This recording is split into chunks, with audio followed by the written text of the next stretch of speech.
Hello and welcome students to the first lecture of design and analysis of algorithms, the subject you are having in the 7th semester of computer science and engineering. Myself Professor DJ Manwar from computer science and engineering department. So today we will start with the new subject of design and analysis algorithm. It is also known as DA. So first of all we need to know about algorithm. The word we have used and heard a lot many times. So first of all we will see what is algorithm. So algorithm is nothing but algorithm is it is just a set of predefined steps. It is a set of predefined steps to solve a problem. This we can call it as a definition of algorithm. It is just nothing but a set of predefined steps to solve a particular problem. So while defining the algorithm, we come across another term known as problem. What is this? This is problem. So problem is what? Problem can be anything. Problem can be anything. A real life problem in a programming world, any problem. So any problem in case of a very real life problem, we can say that for example going to some destination, maybe a holiday destination, that can be a problem. So how we can solve it as a problem? We can solve it by deciding the steps to solve the problem, and the list we make of such steps will be known as an algorithm. So what are the steps for solving the problem of going to some holiday destination? Yes, first of all we need to fix the destination. So first step can be the fix the destination. This can be one of the steps. Then try to figure out what can be the estimate of the total tool. So this can be the another step. Then the mode of transport, finding the mode of transport. Then exactly hiring and then traveling. Then what are the activities to be done in that tour or at the holiday destination, mentioning all that activities. Then again the return journey, and then final step. So all these can be the steps for solving the problem we have considered. What problem we have considered? We have considered a problem of going to the holiday destination. So this can be the real life problem whose steps we have defined over here. Also we can define a programming problem. Programming problem, for example, a very common problem known as linear search. What is linear search? Linear search, we know that it is a search based on some n elements over an array. In a linear search, what we can do is, here we are given with a k. K is nothing but a value that is to be searched in an input array. So this is an input array of n elements where we are given a value k that needs to be find out into the given array. So for that, what can be the steps? First of all, we need to input an array. This can be the input. Then defining the value of k to be searched. Then the actual comparison. Then finding the location. Find the location of the k where it is to be found, or it can generate an error, and then finally what? We can display the result. Again we are having a list of steps to solve a problem. In this case, this is a programming problem. The earlier problem we took, that was a real life problem. So that means the problem can be anything. So we are talking about a problem in general. So this is the problem. So first of all, we need to relate problem to the programming word. For example, there is a problem. So what we can do now? Now just we have looked at this set of predefined steps. We took 2 examples. So that means from problem we need to go ahead and define some algorithm. The definition of algorithm we have just seen. That means to every problem we have to associate some steps that will definitely solve this particular problem. Clear? Now what? Now the further process indicates that an algorithm needs to be implemented. The algorithm needs to be implemented. So this algorithm can be implemented by writing a program. By writing a program. This is a program of programming word of in any programming language, C, C++, Java, the choice may be yours. So after defining a predefined set of steps, that is algorithm, we need to implement that algorithm with the help of some programming language and create or generate a program. The program will automatically generate a output. Sorry. It will generate the result. It will generate a result which we call it as output. So this is the general relation between the problem, any problem. That means a real life problem, programming problem, any problem. We can relate this problem to our programs and to our outputs. What we know is there are some problems, there are always some problems. What we know is we can implement some programs in any programming languages that you have learned in second year, third year and all over the engineering. We also know that it generates some outputs. What we don't know is algorithm. So we are going to study the algorithms in this subject known as design and analysis of algorithms. Clear? So now, as the subject name suggests, what is the name of the subject? It is design and analysis of algorithm. The name suggests design analysis. That means this subject can be divided into 2 types or 2 categories. First is analysis and second is design. This is very important. First is analysis, second is design. Why? Because we are already familiar with analysis and not with the design. So we will first concentrate on analysis, which we have been doing so far. So analysis of algorithm, what does it mean? Analysis of algorithm, and this is design of algorithm. Analysis of algorithm. How do we analyze an algorithm? For example, the algorithms we have, which you have learned in the second year of engineering. For example, take it as example again, the same example, which that is linear search. Linear search. So analysis of algorithm is nothing but the complexity of that algorithm. Now what is complexity? Again a new term. Not exactly new because we have already defined this term in second year engineering. What? Complexity is nothing but, yes, complexity definition is, it is the efficiency of algorithm. It is the efficiency of algorithm. That means this complexity will decide how efficient our algorithm is. How efficient? That means, for example, there are 2 algorithms for searching. Searching has 2 examples, 2 algorithms. One is linear search, the another one is binary. Both these algorithms work on the one similar problem known as searching.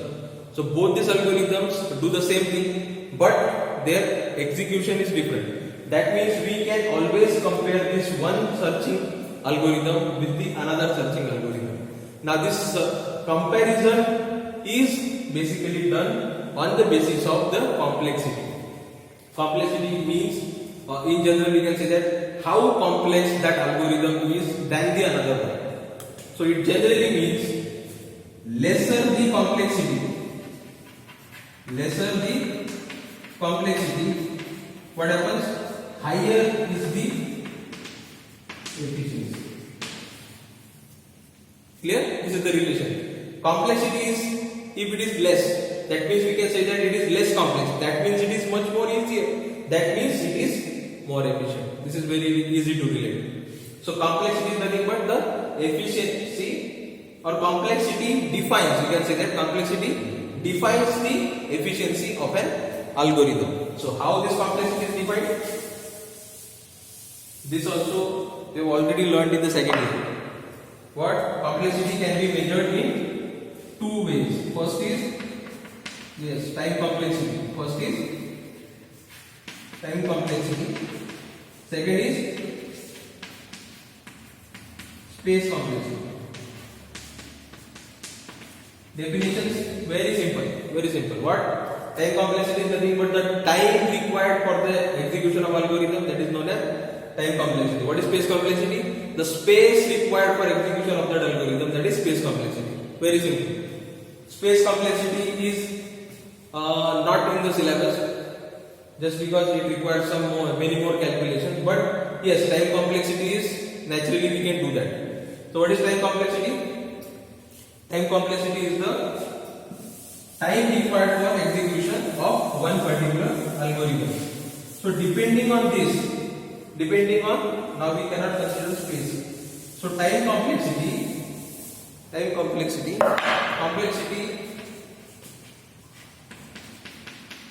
are of three, can be categorized into three types. The first is worst case complexity. Second can be average case complexity. The last can be best case complexity. Now what does this mean? This means that this case will handle all the cases where it requires the worst case. That means it is the maximum time that one particular algorithm can take for its execution. That means any algorithm cannot take more than this much amount of time for execution. Clear? This average, this is the best. Best case means any algorithm can be executed in this amount of time at least. This is the best case. That means it can be best implemented in this much amount of time. And average of those two cases is represented in average case. There is one more term called as asymptotic notation. This also we have seen earlier in the second year. These asymptotic notations are used to indicate these complexities. Clear? Worst case of complexity is denoted by big O notation. We call it as O notation. Average case complexity is denoted by which notation? Yes, theta notation.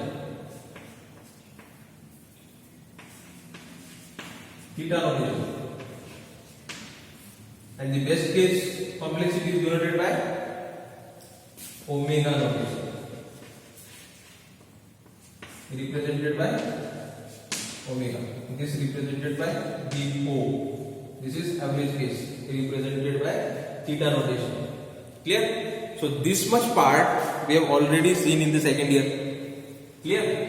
So this comes all under the analysis of algorithm. We can analyze each and every algorithm in terms of complexity, where it comes under worst case, average case and best case. Each case is represented using asymptotic notations, where worst case can be represented by using big O notation, average by theta and best by omega notations. All these we have seen.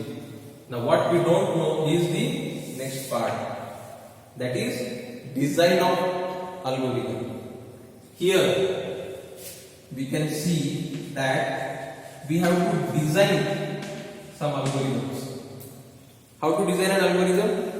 It depends on the new algorithmic strategies. How the algorithm is generated, how to design. For example, there is a problem. What we are saying, we have also drawn a diagram for that. We had a problem. Out of that problem, we can generate an algorithm. This is generalized diagram. If we take an example, searching is a problem for which there are two algorithms. First is linear search, yes, and there is another algorithm known as binary.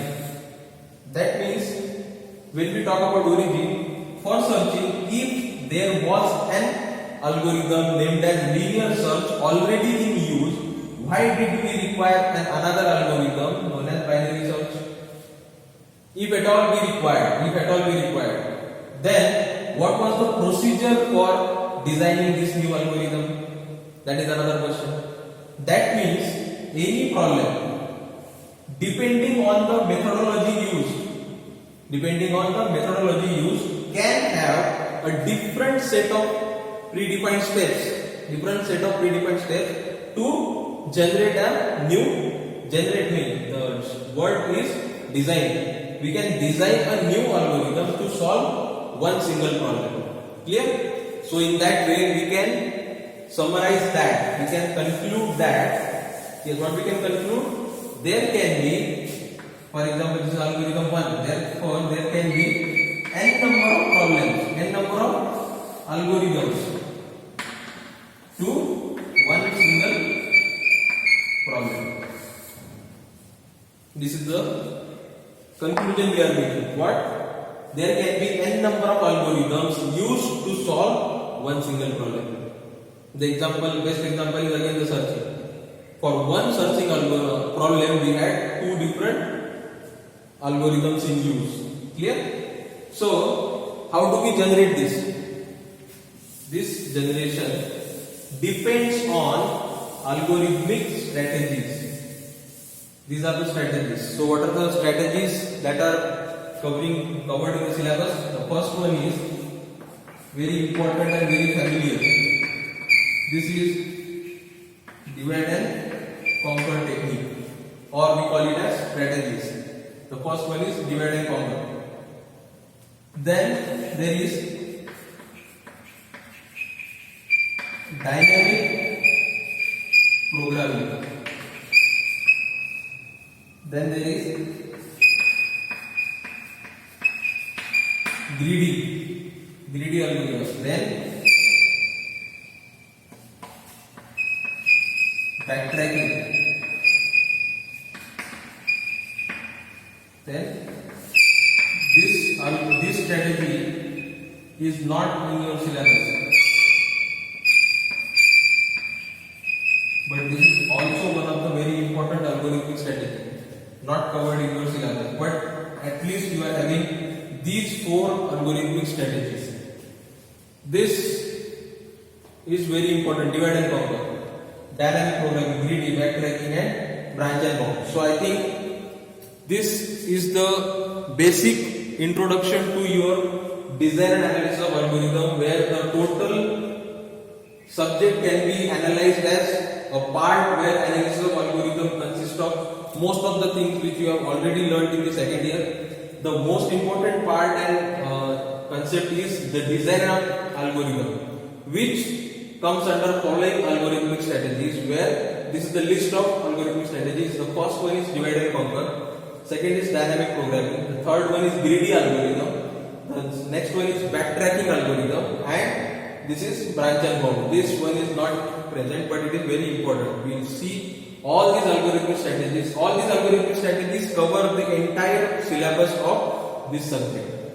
Clear? So these all algorithmic strategies we have to study in the details, along with the numericals which explore this every algorithmic strategy and solve some numerical based on it. Clear? So we will see all these strategies one by one, starting from divided bumper in the next lecture. So thank you, and we'll see it in the next lecture. Thank you.